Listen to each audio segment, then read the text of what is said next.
Bonjour Julie. Bonjour. Merci d'être là. Ben, ça fait plaisir. Là, je suis super contente que tu aies accepté mon invitation parce qu'on s'est rencontrés par pur hasard dans un déjeuner réseautage. Puis là, on a connecté. Ouais. On a eu du fun pendant ce déjeuner-là. On parlait de marketing, c'était le fun. Puis là, je trouvais que ton background, c'était super intéressant. C'était différent aussi en marketing. On le voit moins, ce background-là. Donc, j'avais le goût que tu viennes te présenter puis qu'on discute, en fait, de l'humour dans les communications et dans le marketing. Parfait. Ben oui, j'ai bien aimé ma rencontre avec toi aussi la dernière fois. Effectivement que j'ai pas un parcours, j'ai un parcours un peu atypique. Je connais pas de parcours typique, mais le mien est quand même un peu atypique. Dans le fond, j'ai mon agence marketing depuis 4 ans avec ma copine. On est situé sur la rive sud de Montréal. L'agence s'appelle l'agence Odeo. Donc, on est vraiment concentré sur tout ce qui est branding, site web, réseaux sociaux. On adore ça. On a des backgrounds de graphistes à la base, donc on est 4. Puis, mettons, expérience cumulée, là, on a genre 60 ans d'expérience. Ça n'a pas rapport. Fait qu'on est juste 4, mais on a tout au-dessus de 15 ans d'expérience. Fait que c'est un peu ça qui nous différencie. Pour ce qui est de l'humour, ben oui, effectivement, l'année passée, j'ai fait 2 cours à l'École nationale de l'humour parce que c'est quelque chose qui m'intéressait, qui me passionnait. Je trouvais ça intéressant de faire l'expérience. Puis j'ai été faire aussi des stages, j'ai été dans les bars tester mes blagues, tout ça, tu sais, parce que ça faisait partie des devoirs qu'ils nous donnaient là, à l'École nationale. Fait que j'ai été acquérir plusieurs connaissances à ce niveau-là, puis c'était vraiment le fun. J'ai vraiment aimé ça. Puis si j'avais pu, j'aurais continué dans cette direction-là. Malheureusement, ça demande énormément de travail. Oui. L'humour, écrire, je veux dire, être drôle, c'est une chose. Avec Oui, ses parce que amis. t'es quelqu'un de drôle.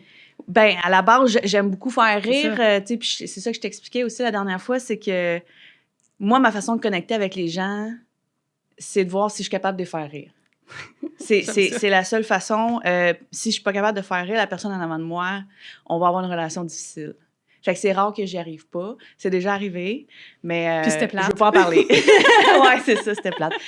Mais oui, c'est naturel chez moi. Puis le pire, c'est que je suis à la maison ou dans ma vie personnelle, je suis vraiment pas quelqu'un qui est comique à la base. C'est juste que quand je me retrouve avec des gens, c'est ça qui ressort le plus. Fait que c'est pour ça que je voulais explorer ça aussi. J'adore parler devant les gens, tu sais. Un jour, j'aimerais ça être conférencière. De quoi? Je sais pas encore, mais j'aimerais ça donner des formations. De quoi? Encore une fois, ce sera à venir, mais... Ça serait super intéressant. Tu pourrais tout mélanger ça, ces espèces de connaissances-là, ta personnalité particulière qui est le fun, qui est intéressante, qui est justement un peu différente, tu sais. Essayer d'aborder, je trouve, les communications sous la forme de l'humour. Là, c'est intéressant. Puis je trouve que ça a un impact à un moment donné. Absolument. Puis c'est ça qui me fait le plus rire aussi dans notre domaine, en fait. Puis je sais que tu vas me poser des questions là, au cours du podcast là-dessus, sur qu'est-ce que je trouve drôle ou comment interpréter l'humour dans le marketing. Puis il y a une page, puis un nom qui vient en tête quand on parle de ça. Puis c'est Maxi. Oui!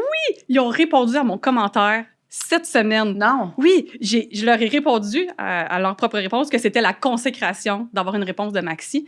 En fait, ils proposaient de dessiner nos photos de profil. Oui. J'ai commenté et ils ont dessiné ma photo de profil avec ce veston-là. Je capotais. Fait que là, je suis super contente que tu nommes, que tu droppes ce nom-là. Je suis comme, c'est la consécration. J'ai envoyé ça à ma famille. Je capotais. C'était sûr que j'allais name dropper ça. Je veux dire, c'est là-dessus que va porter quasiment tout le podcast ou presque. Mais il y en a d'autres. Étude de cas, Maxi. Oui, c'est des maîtres. C'est des maîtres. Leur porte-parole, c'est Martin Matt. Oui. Je veux dire, qu'est-ce que tu peux pas battre ça, là? En termes d'humour, dans le marketing, tu sais. Fait que tout le monde s'inspire de ça, mais ouais, c'est quelque chose qui m'intéresse beaucoup. Ouais. Ben, parlons-en de Maxi. Qu'est-ce qui fonctionne, selon toi, dans tout ce qu'ils font? Je sais pas comment ils fonctionnent, en fait, eux, à l'interne, pour ce qui est de la gestion de com, pour ce qui est du marketing, justement. Ils ont-ils une équipe? Moi, ça, c'est des questions que je me pose tellement. Ils sont 2 gars. Ils sont 2 gars? Oui. Hydro-Québec aussi. À Hydro-Québec, je les connais pas, mais je sais que derrière les comptes de Maxi, en tout cas, il y a 6 mois, c'était 2 gars, 2 hommes qui avaient beaucoup de fun ensemble, puis qui créaient toutes ces blagues-là, ces gags-là ensemble, les stunts qu'ils font. Il y a un laisser-aller Ouais. au niveau de la gestion parce que ça pogne, ça marche. Le brand est d'accord avec ça, puis ça se... Tu sais, pourquoi ça marche avec le brand? Parce que le brand s'est approprié cette identité-là aussi. Exact. Il faut que ça s'approprie au brand. Si tu es un bureau d'avocat ou un notaire ou tout ça, ça va être un petit peu plus difficile. C'est possible, mais c'est un domaine qui est plus sérieux. Là, on est dans l'alimentaire, dans l'accessibilité alimentaire en plus, parce que Maxi, bon, c'est pas IGA. Exact. Si on name drop d'autres noms, mais... On peut se permettre d'être plus ludique. Oui! Parce que c'est la majorité des gens, c'est la moyenne de la population qui va là pour se nourrir. Fait que les autres ils se reconnaissent dans Maxi à la base. Fait que c'est facile pour eux de s'attribuer ce rôle-là drôle. Fait que, puis Martin Matt a enclenché la chose de façon incroyable. C'est vrai. Fait que c'est pour ça que ça marche aussi avec Maxi. C'est les 2 gars que tu parles, qui sont au marketing, les idées qu'ils ont... J'aimerais ça avoir des idées de même. Honnêtement, ils sont forts. Oui. Puis ils se réinventent tout le temps. Ouais. Ils ont tout le temps des nouvelles idées. Puis là, l'affaire, c'est que plus ça fonctionne, parce que là, les autres comptes pro du Québec embarquent, les autres marques embarquent, les individus embarquent. Il y a plein de gens qui suivent la page Maxi, Exact. qui vont probablement, pas nécessairement au Maxi, là, qui la suivent parce qu'ils ont du fun à suivre cette page-là. Exact. Ça amène du plaisir. Ben, c'est ça qui est spécial, c'est que les autres comptes pro embarquent. Oui. C'est fascinant. Vidéotron, Hydro-Québec, bon, ça, c'est de ceux qu'on connaît. Valentine, très fort aussi. Oui. Ils se challenge beaucoup. Météo Média embarque aussi, j'ai vu. Bon. 3 fois par jour.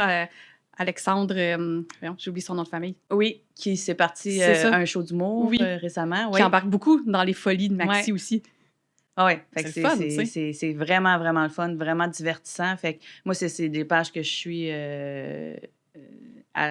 régulièrement. Oui, régulièrement, merci. Oui, moi aussi. Ouais. Puis dans un autre podcast, j'ai enregistré un podcast sur la gestion des médias sociaux. Puis ce qu'on disait, c'est que plus on a d'engagement envers nos publications, en général sur les médias sociaux, bon, principalement, évidemment, Instagram et Facebook, mais TikTok aussi, LinkedIn, ça marche tout un peu sur le même type d'algorithme, dans le sens que plus on a d'engagement, des j'aime, des commentaires, des réactions, des partages, bien, plus on a de visibilité. Puis là, l'humour, en général, ça fonctionne bien au niveau de l'engagement. Oui, absolument, parce que, dans le fond, si on utilise l'humour puis qui est bien utilisé, c'est ça qui va générer le plus d'engagement, en fait. C'est prouvé. Pourquoi? Parce que souvent, c'est relatable. Tu peux vraiment te reconnaître où c'est une situation qu'on vit toutes en ce moment. Bon, on les connaît, les situations qu'on vit en ce moment, mais exemple, je prends des situations qu'on a vécues dans le passé, bon, tout ce qui concernait la COVID, tout ça. Fait que si ça, c'est tourné en dérision, c'est sûr que le Québécois moyen, il va se reconnaître et il va vouloir participer, partager, parce qu'il va avoir ressenti l'émotion, puis va vouloir le partager à ceux qu'il connaît. Fait que oui, ça génère un engagement incroyable si on arrive à être dans la cible. Il y a des pièges à éviter, ça c'est sûr. Faut faire attention. Puis on en connaît des situations où il y a des gens qui se sont essayés puis se sont plantés. Il y a eu plusieurs bye-bye, entre autres, où est-ce que ça a moins bien fonctionné. Il a fallu qu'il y ait des excuses, tout ça. Fait que faut faire attention. C'est tout le temps un peu jouer sur la ligne, faire de l'humour en marketing, surtout quand tu es une boîte pro. Mais c'est ça. Une fois que la lancée est partie, puis que plus le public est un peu comme Maxi, là, encore une fois, est attaché, plus tu peux t'en permettre. Fait que c'est quand même incroyable là, jusqu'où ils peuvent aller Maxi. Oui, puis tu sais, on peut aussi parler de Ricardo, qui est très dans le passif-agressif au niveau de son humour, principalement dans les commentaires de son site web, mais aussi sur Facebook. Puis là, il rit des commentaires qu'il reçoit sur son site web, mais c'est ultra passif-agressif. Là, on n'est pas tant dans le ludique en général. Non. Bon, c'est sûr qu'il y a eu toute l'histoire avec Mardo, donc 3 fois par jour, Marie-Lou et Ricardo. Donc, il y a eu des blagues extrêmement ludiques aussi. Mais reste que Ricardo est beaucoup passif-agressif et pourtant, ça passe pas mal tout le temps. Oui, ça dépend avec pas de- qui. Ouais. Ça dépend avec quelle tranche d'âge, je pense. Parce que les commentaires desquels il rit, c'est rare que c'est notre génération. Oui, et pourtant, la majorité des personnes qui le suivent, lui, sont pas nécessairement de notre génération. Non.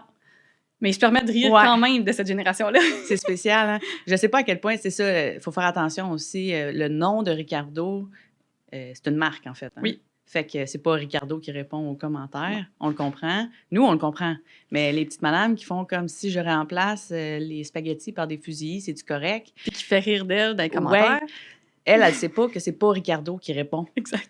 Ça se peut qu'elle soit fâchée après Ricardo, après, tu sais.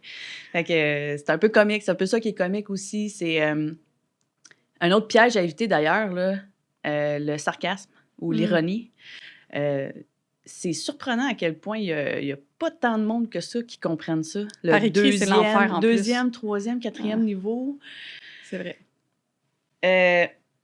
Moindrement que tu es un petit peu plus, on va dire, puis sans vouloir dénigrer qui que ce soit, simple d'esprit ou un peu plus terre à terre, un peu plus au premier niveau, puis qu'il y a des blagues qui sont un peu plus poussées, puis tu ne comprends pas, c'est plate, tu sais. Puis il faut faire attention à ça parce qu'il y en a qui vont un peu trop loin.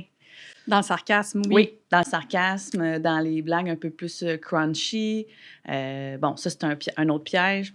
Puis c'est vrai parce que de toute façon, les gens sur les médias sociaux lisent extrêmement rapidement, Oui. regardent en diagonale. Oui. Donc là, si on prend la peine de faire une blague, qu'il faut vraiment réfléchir, puis là, la pousser au deuxième niveau, il y a plein de gens qui vont passer à côté. Soit que ça va juste être tombé à plat, dans le meilleur des cas, mais dans le pire des cas, ça va juste être mal pris.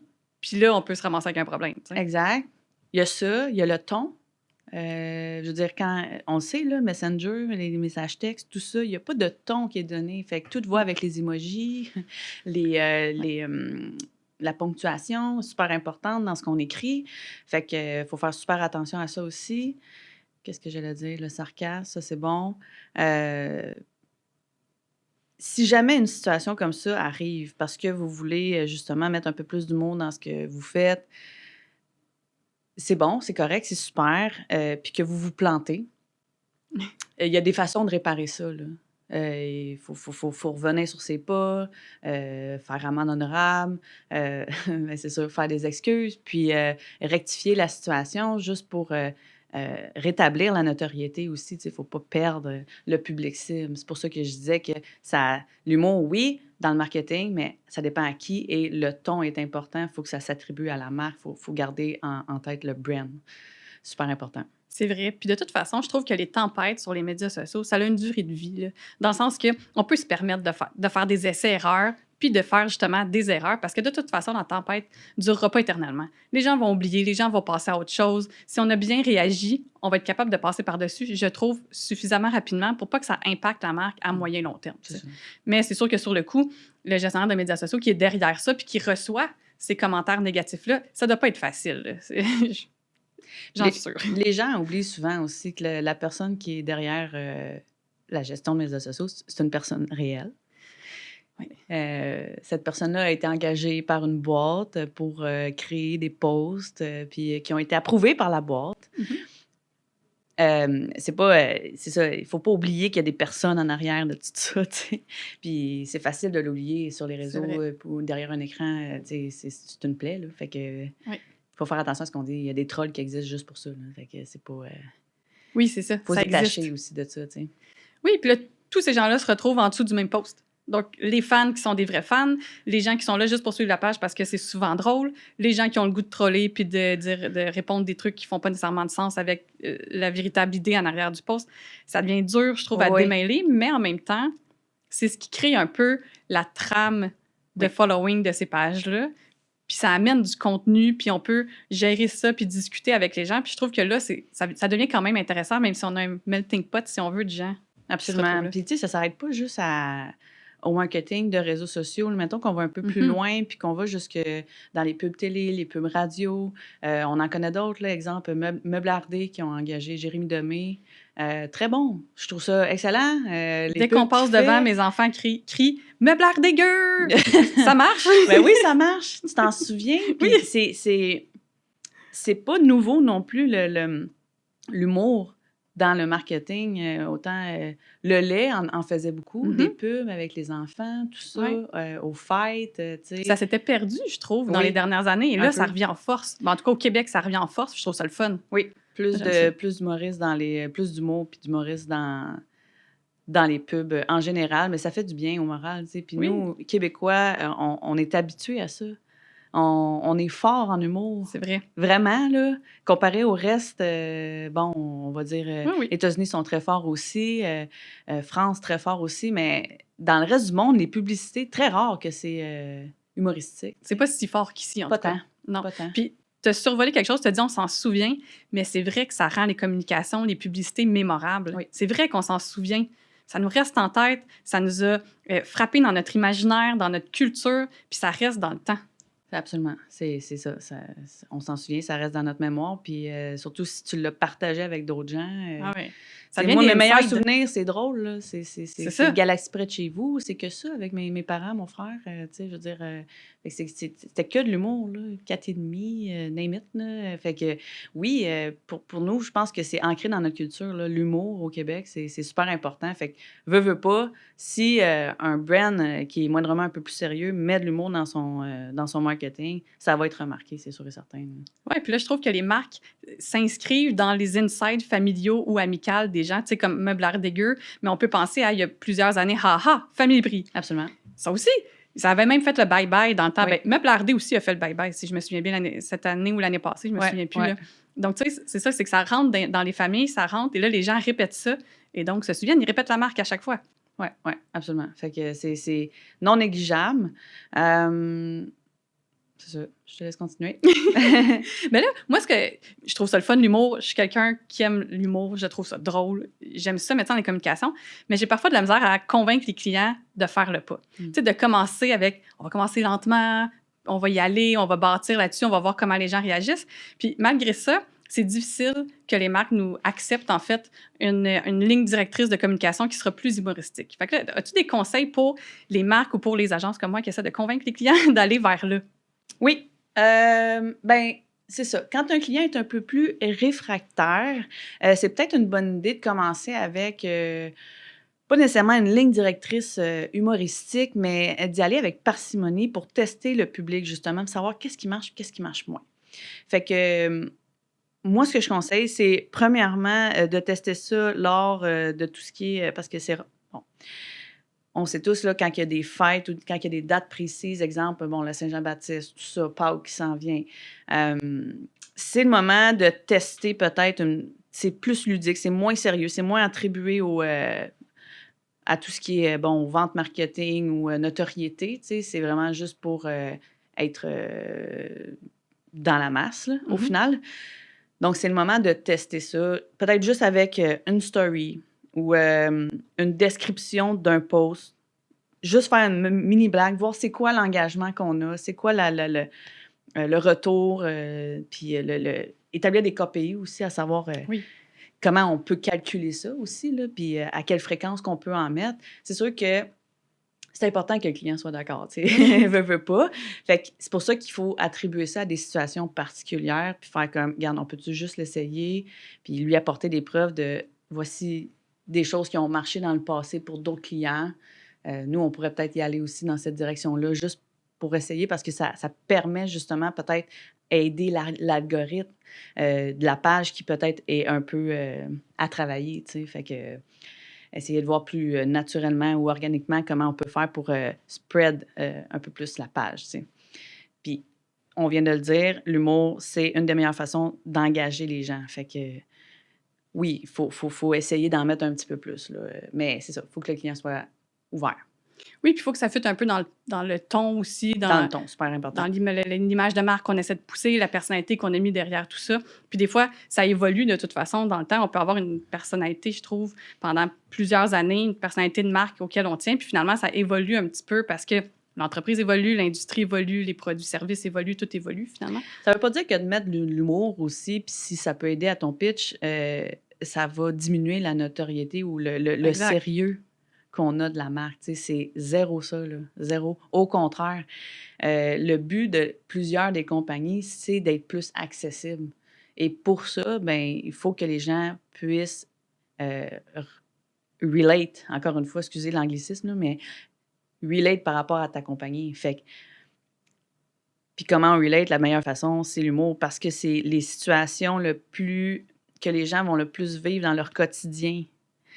Le plus généralement possible. Je veux dire, on a toutes des mères, on a toutes des frères, on a tout un job, on a toutes côtoyé des enfants ou eu des enfants. Tous ces sujets-là, c'est facile d'aller dans l'humour avec ça. Fait que ça serait facile pour n'importe quelle compagnie de faire un petit clin d'œil à Pâques, surtout que c'est une fête de chocolat d'enfants, de lapin, d'œufs, puis bon... On peut s'éclater avec ça. Ben oui, c'est ça, c'est l'occasion. C'est l'occasion. Après, de voir, comment on peut amener ça un peu plus dans les sujets un peu plus sérieux, il y a plein de solutions, là, que ce soit jouer avec les termes de la compagnie ou du domaine, que ce soit mettre de l'avant un employé qui a ça en dedans de lui. C'est tout le temps le fun aussi parce que ça fait en sorte que c'est plus chaleureux, tu es plus accessible, encore une fois. Plus authentique. Oui. Là, tu vois, je pense que là, on a ton thème de formation que tu veux donner. Ah, c'est bon. C'est ça, c'est là-dessus, je pense que c'est bon. Ça serait intéressant. Bien, c'est ça. En plus, c'est ça, l'année passée, le pire, c'est que j'ai comme séparé les deux choses. J'ai fait de l'humour et j'ai aussi enseigné ici à Técart en graphisme. Puis j'ai eu beaucoup de difficultés à enseigner parce que... Puis j'adore ça, faire de la formation, mais on dirait que le sujet était trop sérieux. Fait que j'arrivais pas à connecter avec les élèves, tout ça. Fait que là, c'est comme de merger les deux. Ça serait vraiment super. Enseigner le marketing, mais mettre de l'humour dedans, c'est... Je pense que ça peut être le fun. Absolument. Puis effectivement, que tous les sujets sont susceptibles d'avoir un peu d'humour quand même. Il y a quelqu'un dans mon réseau, une entrepreneuse qui est avocate, qui se présente comme l'avocate pas plate.